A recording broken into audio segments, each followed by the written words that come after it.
Well, hi, welcome again to the podcast. I'm joined today, this is the second time that he's co-hosting. We're joined by Dr. Chip Ponsford. He's a doctor of veterinary medicine.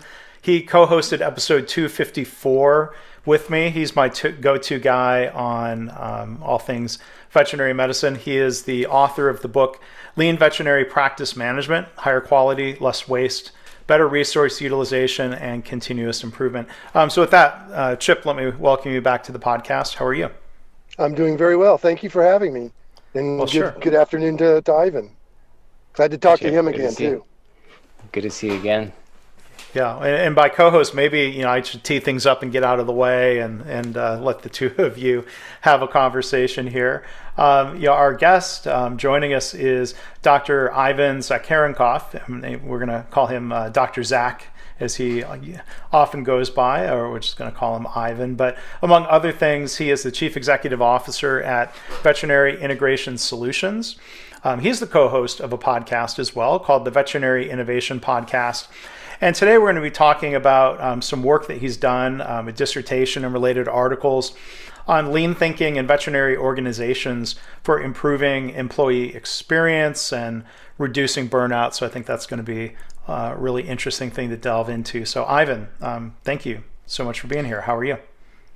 Good. Thanks for inviting me, Mark. Good to see you, Chip, again, and happy to be here. So, I gave just kind of, briefest of introductions, but Ivan, could you tell us a little bit more, about your background and your career, some of the path that you've taken? Yeah, so I'm just thinking where to start. I guess just by the fact that I'm a veterinarian, just like Chip, and I spend my time as a veterinarian for the most part in the ER, so emergency veterinarian for about 12 years. But along the way, I did a lot of locum or relief work, which is popular among the ER veterinarians. Usually you go into ER because you can have a couple of days on and then many days off. And then as many of us do, on the days off, you take extra work, and then you work as a relief veterinarian between the ER shifts. And when you're, new grad, you want to learn more and do a lot of things. That sounds like a lot of fun, and it was for a couple of years until I had a pretty severe burnout, which led to a lot of dark places, and took me off the veterinary duty for actually 6 months. So I spent some time recovering from that, and went back and successfully continued to work as a veterinarian. But then I had an interest in optimizing things, and one of the things that I've seen in the many veterinary clinics that I was exposed to is inefficiency in the process, and specifically in the ER management. So that led to coming up with an idea to optimize the workflow between the patients and patient records, and how the medications are administered, and how everything is recorded. So I ended up partnering up with a close friend of mine who was a software developer, and we built a product called SmartFlow, which eventually we coined as the workflow optimization system. And then since then, we deployed it to about 600 hospitals before it was acquired by the probably biggest technology company in the veterinary domain called IDEX. And there I led the software division, and didn't last too long. I didn't like staying in the corporate environment. And in parallel, I decided that I want to learn more about business, and I ended up doing MBA, and at the conclusion of that, it was in the international healthcare management. The dissertation topic that I chose was. This is what we're going to cut out. Sure. Yeah. And the dissertation topic that I chose was applying lean thinking in the veterinary domain. To decrease the burnout, because those were two things I was passionate about. The reason why I chose lean was associated with what I was doing at SmartFlow, and what I learned along the way from healthcare. And the burnout is sort of the issue dear to me. So those two, I thought would be a good combination to include in the dissertation. So, and I think that as an outcome of that and some results that I found, that's the reason why I'm here. Yeah, and we'll delve more into the burnout issue of what you experienced and what happens more broadly. But I want to learn a little bit more about how and when you first got introduced to Lean. Like, what was that time frame? How many years ago was that? And do you remember like what that first introduction was? Yeah, so as we build this product called SmartFlow, the more and more I realize that there's a lot of inefficiencies along the way in the veterinary clinics. And what I was trying to do is to outline what is that flow through the clinic. What is the flow of the patient from the front door to the time they're leaving the hospital? And then I realized if we can optimize some areas of that process, then maybe we can improve it and then incorporate it into technology. And it was this amazing process of discovery, and I thought that I was onto something new. And then someone suggested the book Goal to read about the theory of constraints. Oh, right. And Gold then, yep. And then the more I delve into it, I realized that not only me, but there was a lot of much smarter people than I am that invented and applied it in multiple industries, and it's called Lean. Yeah. So I realized I don't have to discover this anymore. I can learn about this. So that's sort of how I discovered Lean for myself and became passionate about it. And then I know you've been to at least one of the Catalysis Lean healthcare summits, and as I've learned the little bit that I've ever interacted with people in veterinary medicine, from your lens, they would call that event maybe the Lean Human Healthcare Transformation Summit, right? Yeah, so the reason why I ended up there, because the more I explored about Lean and the more I was thinking about the dissertation topic, I don't even know through what network and how, but someone pointed me towards DeChant. Yeah. And they said that he's a really busy guy and that I wouldn't be able to connect with him, but he actually emailed me back and he said that if you want to learn more about Lean, you should just come to this summit, which I did without knowing who he is and what he does. And then learning more about that, I since Catalysis summit, I ended up going to multiple hospitals in the human healthcare, observing Lean at the different levels of the organization, and visiting Catalysis head office several times in Appleton. So it's been quite a journey because I used the healthcare then to learn Lean and see can we apply it in veterinary medicine. So that was sort of the discovery process and the part of the literature review that I did for the work for the dissertation. Yeah. And there's a phrase I've been taught along the way, or I've heard in a lot of places, this idea of adopt and adapt. And so I'm curious if, for one, human healthcare is adopting Lean from its origins in the manufacturing space. And sometimes there is reasonable need or desire to adapt it to a setting that is different. What was your, what resonated from human healthcare and what, in your view, Ivan, needs to be different? How would you adopt and adapt coming into veterinary medicine? So I think that the main thing that resonated with me and the way I linked it to burnout is, Lean. Sometimes people look at as just the manufacture tool, right, and reducing the waste, and that's immediately accepted by the frontline staff as that they're the waste and they're going to be reduced. Unfortunately, and a lot of that I think happened in NHS. They kind of left a bad taste there in the UK. And then what I heard at the Catalysis summit, what really, really inspired me is that it was not the process optimization only, which part of it is, but more the principles that come with Lean thinking. And one of the most important ones is respect for people. Mm-hmm. And I think that sort of sort of aha moment came to me, and I thought that that's where the burnout could be addressed by, if we respect more people that do the actual work, maybe that's the area that I should learn more about Lean. But that sort of answers how I got inspired, but Yeah. how I think we could adopt. So I think adopting that is important.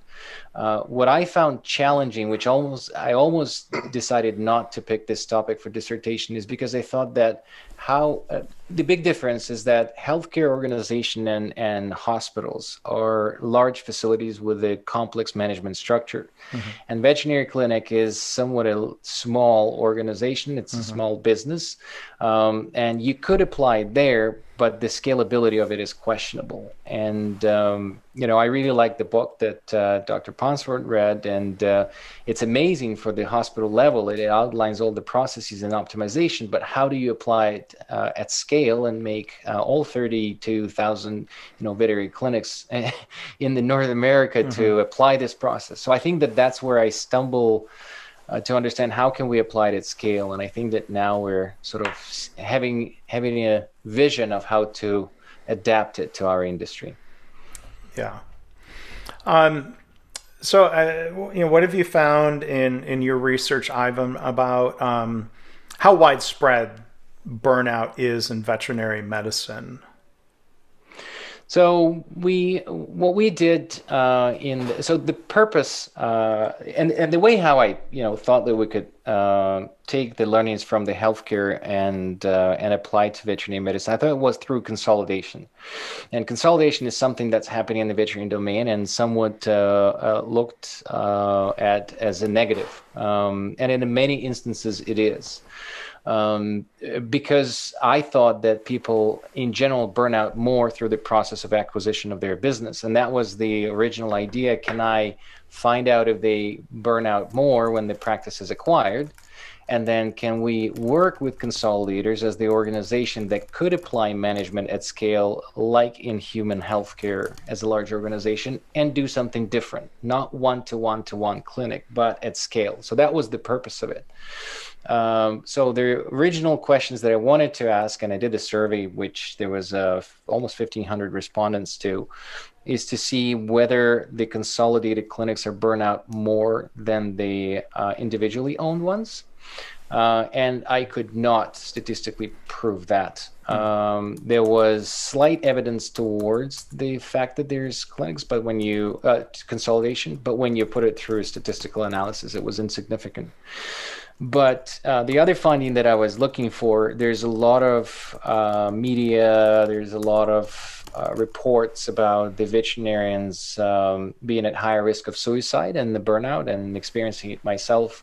The topic dear to me, but I wanted to know, is there actual problem, or is it like shark attacks and it just gets a lot of coverage and it's not that widespread? So I wanted to basically survey enough people to see whether we are in fact burned out, and the survey showed that we definitely are. Most respondents, and we used the professional fulfillment index that was used in Stanford before, which is a proven a tool to use for burnout assessment in healthcare workers in the human healthcare. And yes, we are burned out. So that was conclusion number one. And there was a couple more conclusions if you want to dive into that further. Maybe we can come back to those other conclusions. One other question I wanted to ask before, I know Chip has a follow-up question on some of this. Do you characterize burnout as yes, no, or is there sort of a range and a spectrum, however you might try to gauge that? From the clinical perspective, I think it's I'm not in that domain to actually give a precise description. But the way I experientially, I think, felt it, there is a point at which you just don't want to do what you're doing, and I think there's compassion fatigue, and then there's a burnout, which is slightly two different things. And when you definitely don't come out of it, regardless of vacations and days off, and then you feel like you can't continue doing what you've been trained to do, and feel like you're in the trap because you're in a significant debt, and you know that you can't do anything else because that was your entire life direction. Right. It's a really dark cloud to pedal back out of, and and there is some sort of a breaking point. But further, when I was building a software product, I definitely felt burned out. But I think I did plow through it. So there's probably a better explanation that I just gave, but I think that there's a breaking point where you just need to disconnect and pivot, or even change profession, because you're going to end up in a dark place. Gosh, yeah, it's unfortunate when it happens to anybody. I mean, I've done 2 episodes here in the podcast series with Dr. Paul DeChant, who's a physician and been a leader in human healthcare organizations. We've done 2 episodes talking about burnout. Episode 230 is one of them, and he co-authored a book with Diane Shannon about burnout in medicine. In fact, Diane Shannon, she's Dr. Shannon, but she is one who really quit practicing medicine and became a writer because of her experience and her burnout. So it's that's sad to see or hear about. But from that research about kind of the prevalence of burnout, Chip, you had a follow-up question to dig a little deeper on that. Well, I think that thanks. I've been doing this for about 40 years. Had my own practice for quite a number of years. Worked at corporate. Been doing relief work now. Burnout and compassion fatigue has been a problem for as long as I can remember. I went through it with my practice.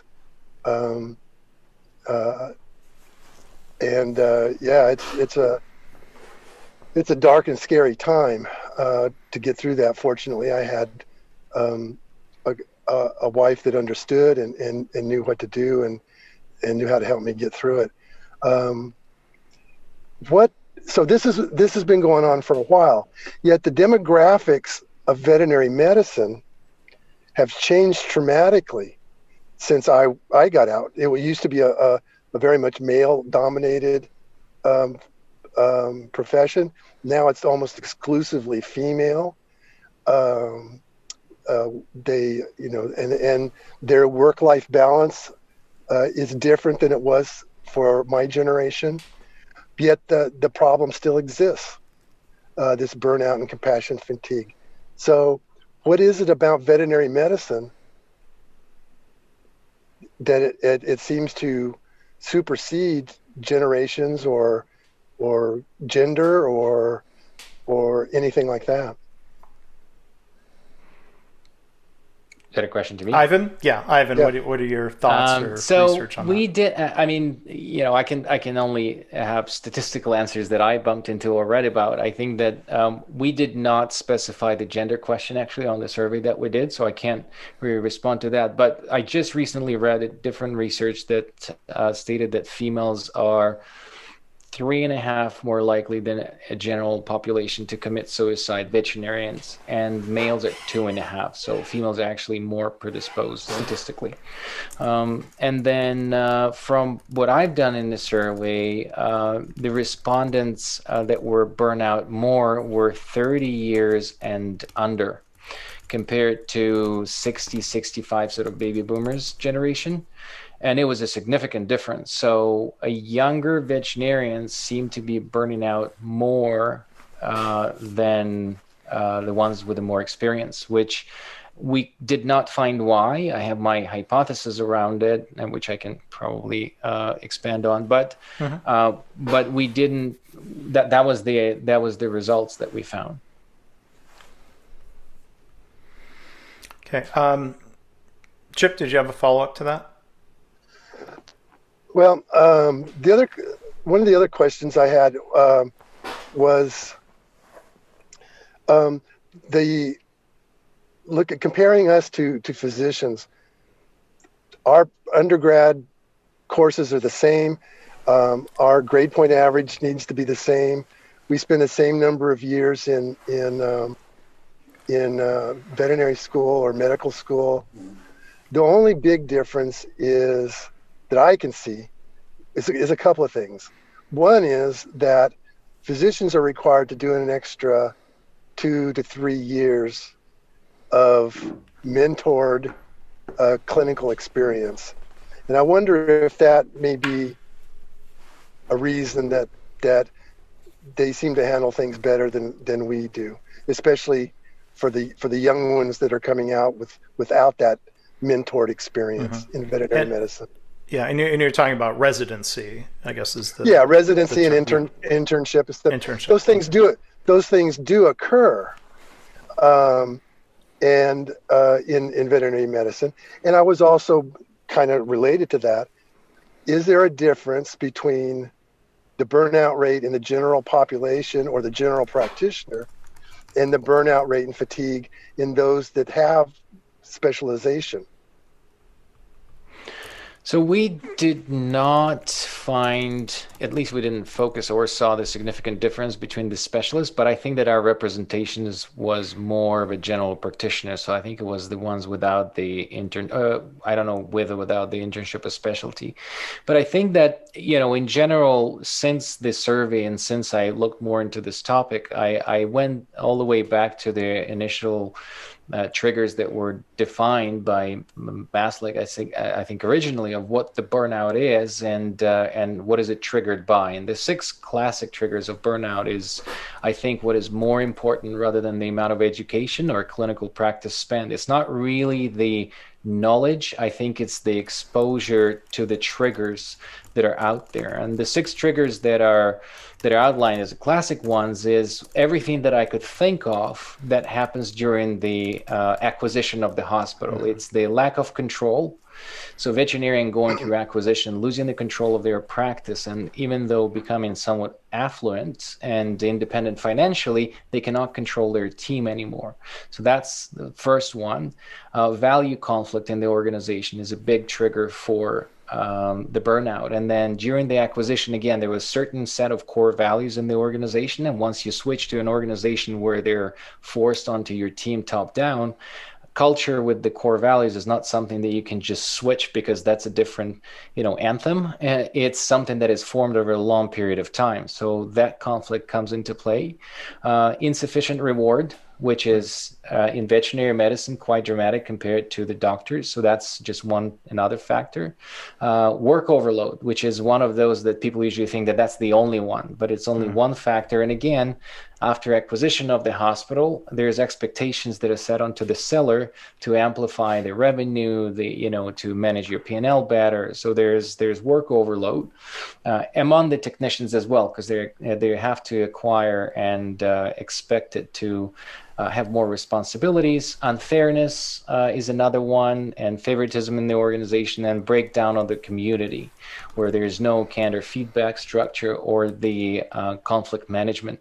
So those are the multiple factors, and I think that education really plays very little as more to what triggers we see in veterinary domain more than in human structure that is set, and there's no change of those things on regular basis. Mm-hmm. Okay, thanks, Ivan. One other thing, it's just going back a little bit, follow-up question. Can you talk a little more about compassion fatigue and sort of define that and how that, you said it's different than burnout, but how are those, it seem like those might be associated? Yeah, they certainly are in some instances, but compassion fatigue is very specific to the healthcare workers, and that's usually represented with a repeated episode of stress, and it's a buildup of sort of the energy and loss of empathy to the patients. But it is very specific to the healthcare workers, veterinary or human healthcare. But this feeling goes away when you go on vacation, go home, and it's really related to work. Very similar to PTSD in sort of the war veterans and such. And the burnout is the exhaustion, depersonalization, cynicism developed at work. And then that doesn't go away when you go home. And this sort of, you're in that state of not understanding how you can perform further what you do. Okay, thanks. That's very helpful comparison between those two. So maybe we kind of pivot a little bit to your thoughts, Ivan, on lean as, if you will, a countermeasure to burnout. Like I'm trying to mentally follow a little bit of a lean problem-solving process. I think we've established some of the background and the problem statement. Why this is important, what the causes tend to be. So we can talk about countermeasures. Why what have you seen, or through experience or hypothesis of how lean addresses burnout, Ivan? So I think, again, going back to kind of seeing the difference between the healthcare and the veterinary domain, I think there's currently sort of my purpose and the next, I hope, 5-10 years is actually to develop the business methodology that will help counter the burnout.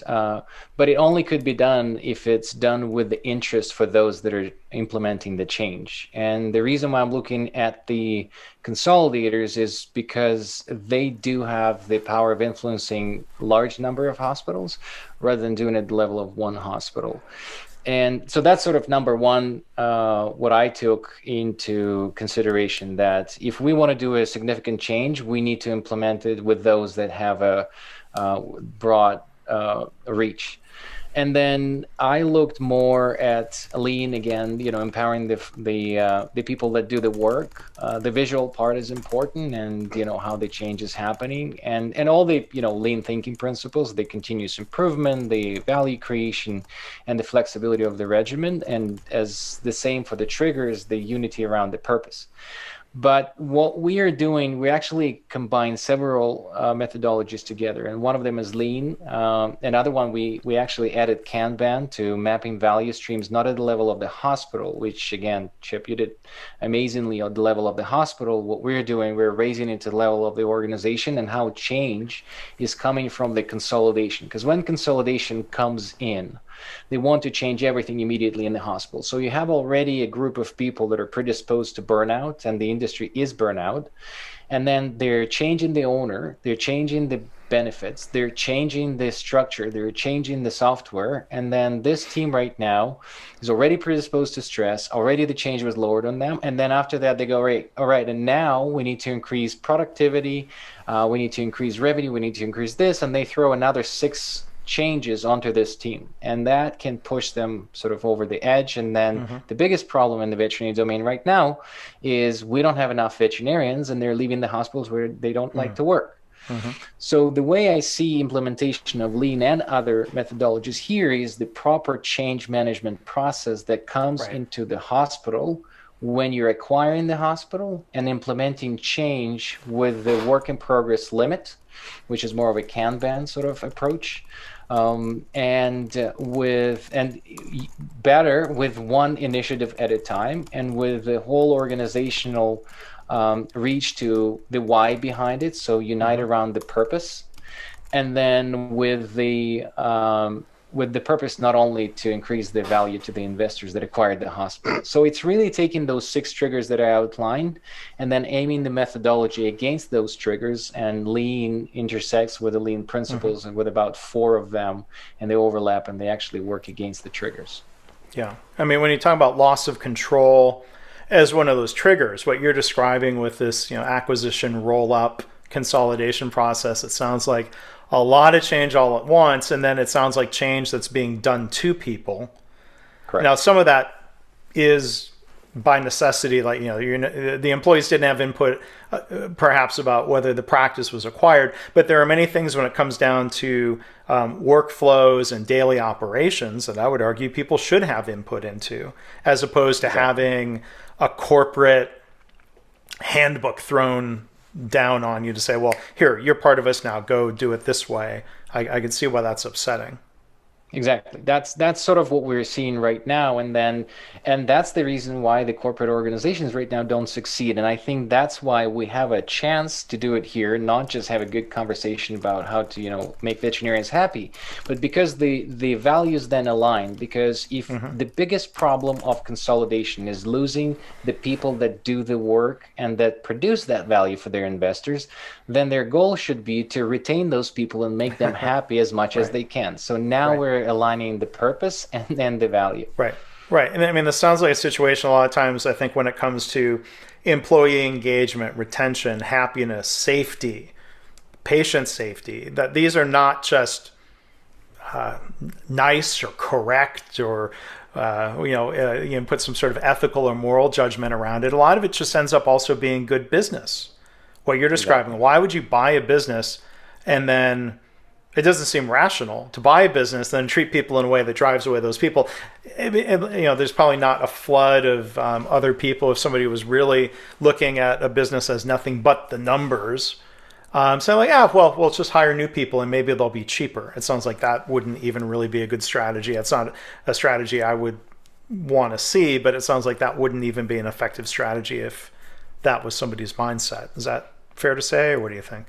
But it has been for a while, and that's why consolidation has pretty negative sort of connotation to it in the veterinary domain and others, because when I did the whole sort of value map, you know, from the level of the pet and what the pet needs and the pet owner needs and the veterinarian, and then going up, and then this new last 2 decades introduced into our industry consolidation, their interest and their purpose is to create the return on investment to the capital that was invested to buy the clinics.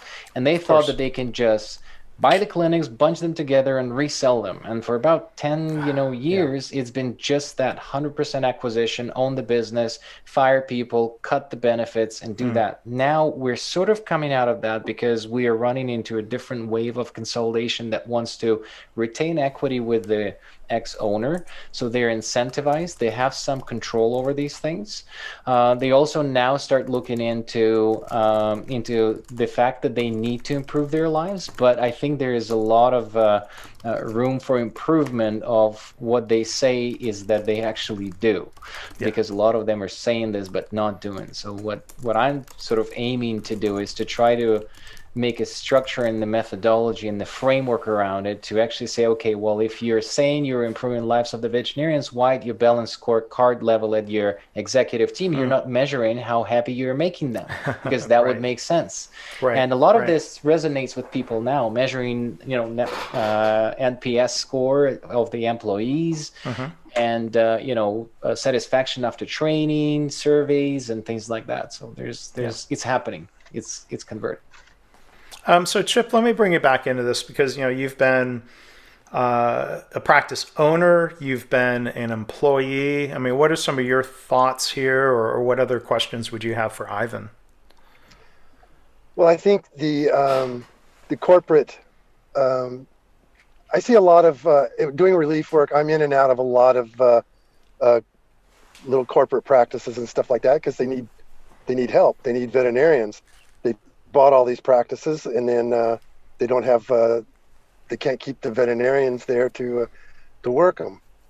And my view is that I call them wannabe corporations. Anybody that seems to have had a successful practice and feels like they are capable of doing multi-unit management, and that doesn't necessarily work out. Just because you can manage your practice doesn't mean that you can manage 10 practices. Yeah. And so there's a lot of these little wannabe corporations that are starting up. I think as the time goes by, the ocean, the blue ocean or the red ocean, is going to get a little bit bluer because these guys are going to drop out. They can't make it. And at the end, you're going to have lesser, bigger corporations running veterinary medicine.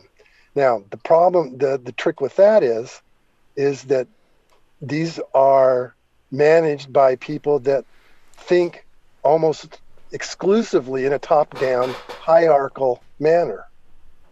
And I was talking to a guy yesterday that wants to start up a little practice, wants to start up a corporation, and we were talking about this idea that you can brand it all the same, you can have the same floor plan in all your clinics, you can have the same stock, you can set up your exam room so they are exactly the same, but Each practice is in a different locality. It's got different demographics, and it's got different staff personalities and doctor biases and all this other stuff.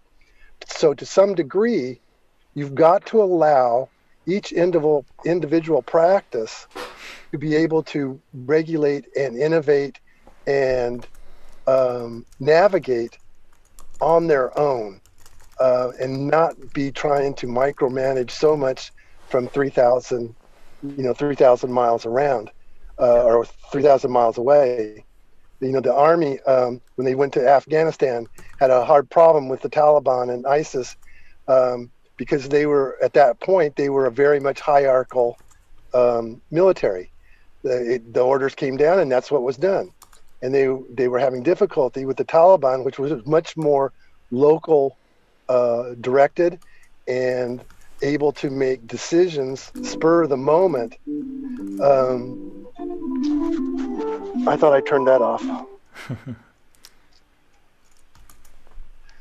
They were able to make changes spur of the moment. And so now the military has gone more to allowing the units on the ground to have more say in what that mission is going to look like and how it's going to be accomplished. And I think that's one of the big things that corporations are going to have to come to grips with. Yeah, so that's General Stanley McChrystal, who's now retired.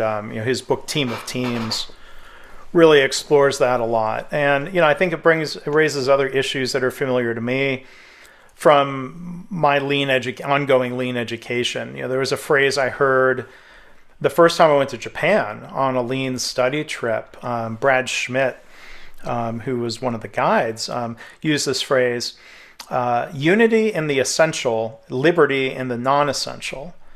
And I think it comes back to these questions around what needs to be standardized, what can be standardized, and what needs to be unique. So I think a lot of times people think standardization is this might be unfair to McDonald's, but the binder of SOPs that tells you how to do everything in a McDonald's, as opposed to, for a while, at least Starbucks was really teaching continuous improvement to people in the stores.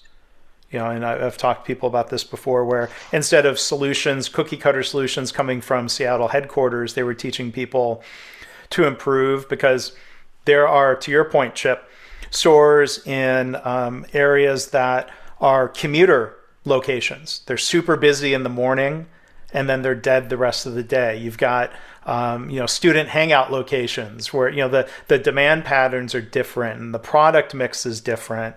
And there's a point, as much as I believe standardization can be helpful, standardization can also cause a lot of problems, both from a technical standpoint and a people standpoint. And I think that's where, Ivan, you brought up the idea of respect for people, I think being one of the key things here. So we've both kind of thrown a lot at you. What comes to mind for you on these topics, Ivan?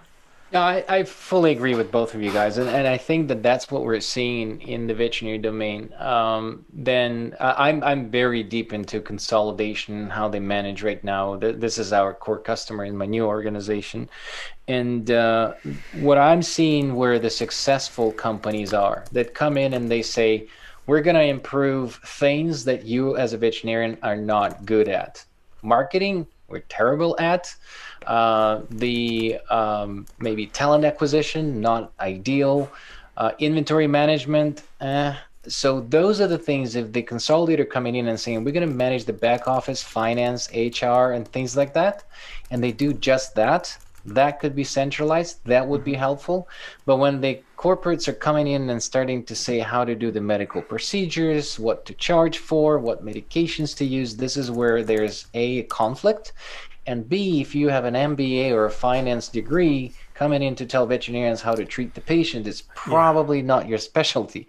So I think that the successful, and that's what I'm seeing, the successful organizations that are coming in and truly developing the SOPs and the structure and the process and a very well-established change management towards the competencies that they carry outside of veterinary medicine, and let veterinarians to deliver the medical services which they're good at and trained for.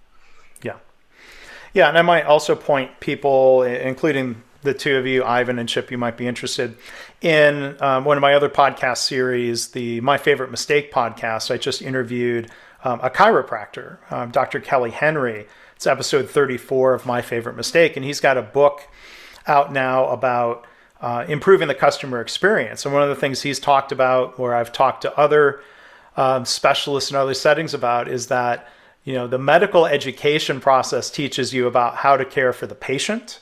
It doesn't tell you about running the business. And so Dr. Henry, was talking about his first time out of school. It'd be easy to figure this out. I'm going to open a chiropractic practice. And he really, really struggled. And he didn't figure things out later, and until later. He then bought a practice in a different city that had a built-in customer base. So that was a different challenge. He had really struggled to build a customer base. And then what he's learned along the way is, that customer retention is the most effective lever. He has data that he'd point to. I'm paraphrasing. If you can improve your customer retention by 5%, that leads to a huge multiplier in terms of profitability. And oftentimes, back to these details you were talking about, Ivan, of running a business, that people might not be good at, or they may put all their effort into attracting new patients to replace the ones who leave. So to me, as a lean thinker, I kind of step back and say, well, what are the root causes of people leaving your practice and not coming back anymore? So I think some of this lean mindset beyond the tools might equip people to solve some of those problems. Yeah. No, absolutely. And that resonates with me with the, retaining. It's very simple. In veterinary medicine across North America, average spend per visit in veterinary hospital is $160.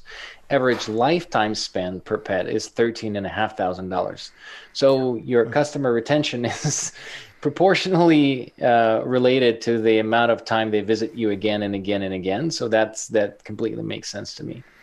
Yeah, and there are probably parallels then to the challenge of employee retention.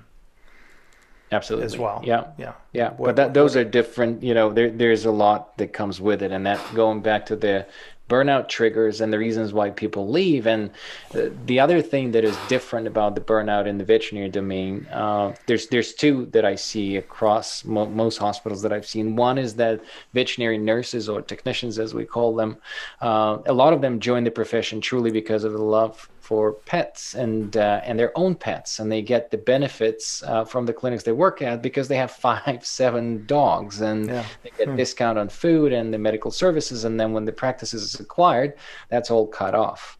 And then the second reason why the burnout and suicide rate is much higher than other professions, because we euthanize animals as a part of our job, and we have a quick access to the medications that do that, which is also a tremendous problem because a number of veterinarians ended their life using those drugs. Yeah. So maybe one other question, and I'll see if Chip has any other questions before we wrap up, Ivan. I was wondering if you could talk a little bit more about respect for people and hierarchy within a veterinary clinic or emergency practice. You've got let's say perhaps the owner, whether that's an individual or corporate.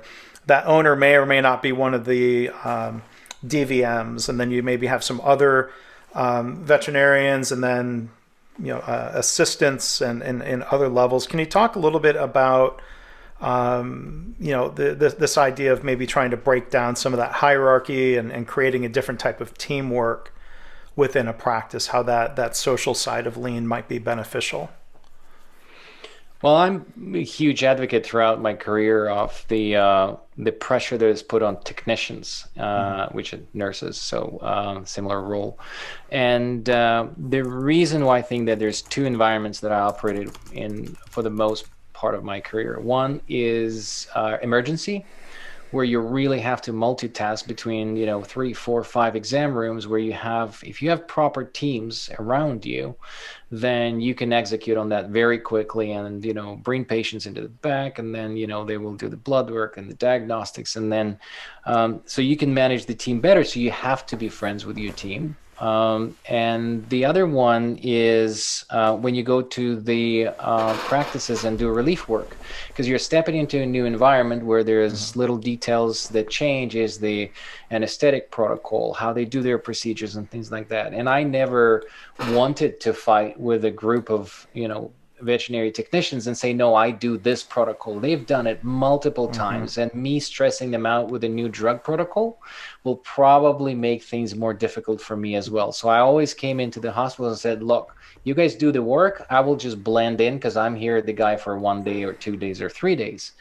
But, and I felt that relying and embracing the people that do the work in the clinic setting, I think it's the technicians. And I embraced the technicians all the time. And what the survey that I conducted showed that they are more burned out than veterinarians. Even though we shine more light on the veterinarians' suicide and burnout, it turns out that they're burned out more than us.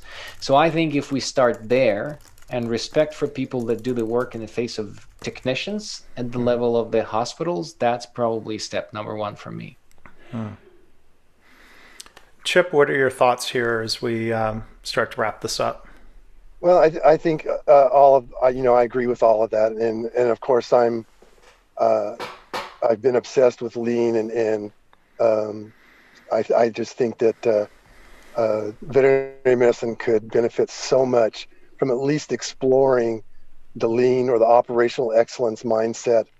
But yeah, doing relief work full time, pretty much for me now, is you're at the when you go in, it's those techs and that team that you've got to work with. They're the ones that know the clients. They're the ones that know the patients. And so it's much more beneficial, or necessary maybe even, for a relief vet to have that kind of relationship with those people. You depend on them to get you through a successful day in an environment you know nothing about. And so I think it's for us in doing relief, I think it's much easier. And maybe owners ought to go do some relief work someplace else and see what it's like to have to go into an environment that you know nothing about, and see really how good those people are at taking care of their veterinarians, and they deserve more. In the past, it's been they've been the cause of all the problems. They need to be incorporated. They need to be included. They need to be invited to be part of the solutions. We need to partnership with our staff, and let them own a little piece of that practice by the improvements that they make, and through the continuous improvement and the taking care of patients at the level that they do. And I think if lean's come into veterinary medicine, there's no doubt about it. It's just a matter of when and through which door and all that. But I've always felt that if we could make our case to the techs, the staff, and that sort of thing, that we could create a grassroots groundswell to start getting more lean in our practices. Yeah. Sounds like a great goal for many important reasons, for the happiness, for the life of the people working there, and for the good of the businesses. So really appreciate that we can talk about these important topics.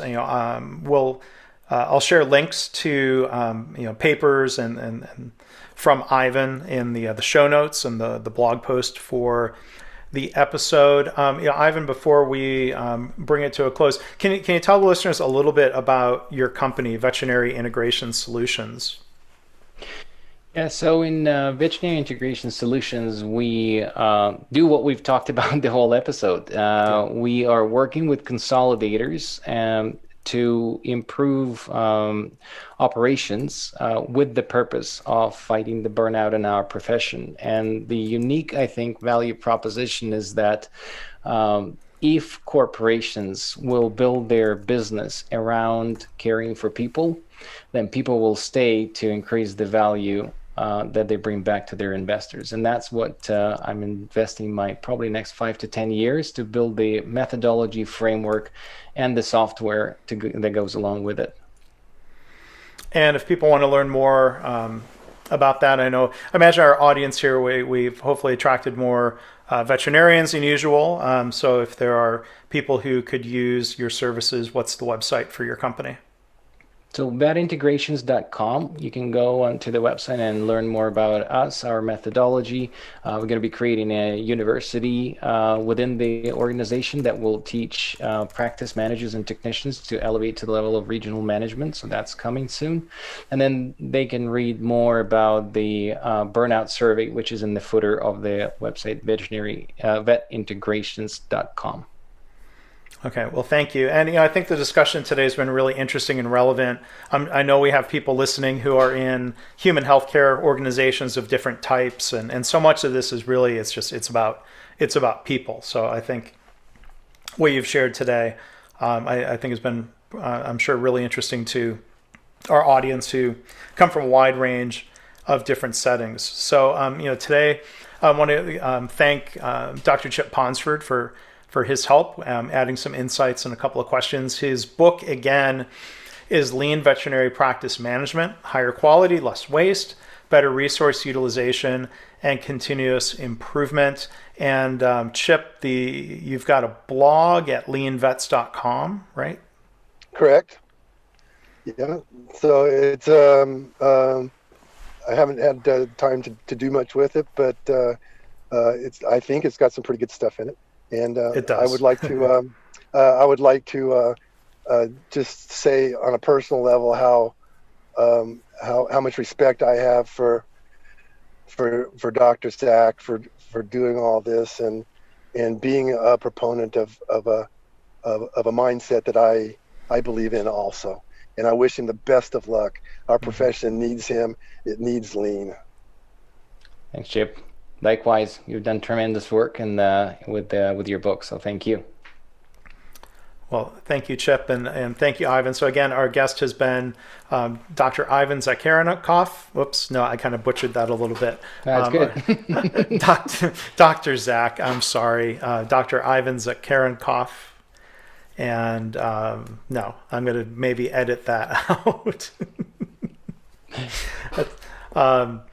I did better the very first time, I think. You did. And then now I'm thinking about it too much. All right. So again, Ivan, I want to thank you, Dr. Ivan Zach, and give us your full name again for people who are going to see that in your papers.